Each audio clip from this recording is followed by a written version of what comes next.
Yes, Commander? Is there something you need? How did you end up serving on an Alliance ship? I enlisted right out of med school. Earth always seemed boring to me. Too safe, too secure. I figured the colonies were teeming with exotic adventure.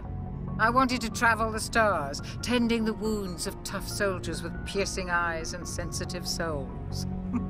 Turns out military life isn't quite as romantic as I'd imagined.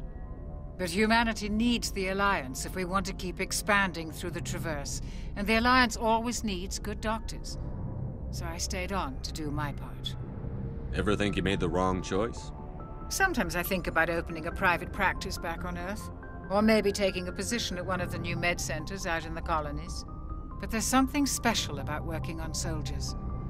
If I left the Alliance now, I'd feel like I was abandoning them. How well do you know the Lieutenant? I'd never worked with him before this mission, but he has an impressive service record, over a dozen special commendations. Tends to keep to himself, though. Maybe because of the headaches. It's not easy being an L2. What does that have to do with it? Well, most biotics now use the L3 implants. Lieutenant Alenko was wired with the old L2 configuration. Sometimes there are complications. What kind of complications? Severe mental disabilities, insanity, crippling physical pain. There's a long list of horrific side effects. Caden's lucky. He just gets migraines. I should go. Goodbye, Commander.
Your ship's amazing, Shepard.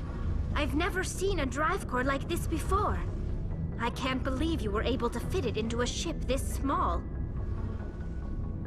I'm starting to understand why you humans have been so successful. I had no idea Alliance vessels were so advanced. The Normandy's a prototype.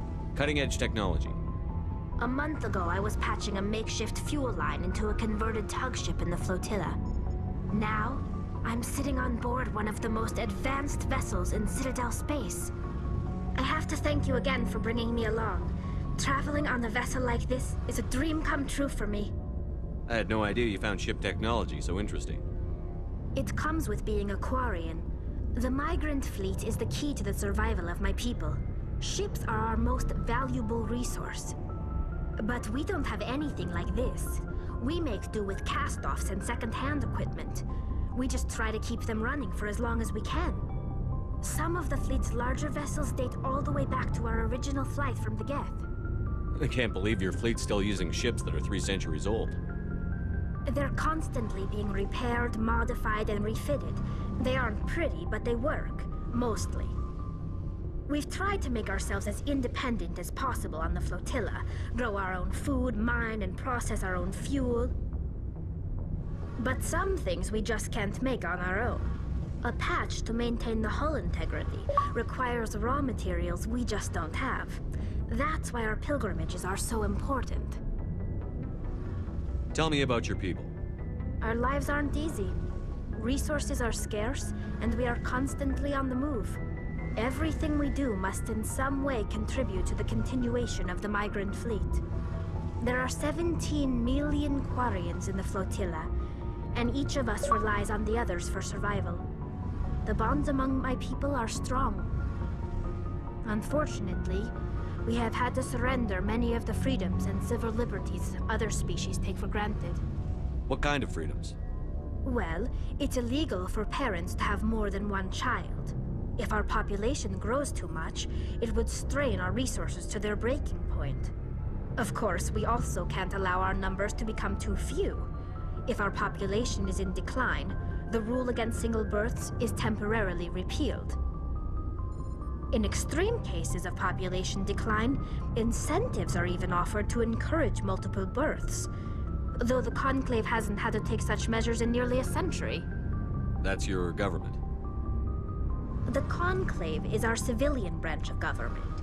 Each ship can elect a representative to serve on the Conclave and make decisions that affect the fleet as a whole.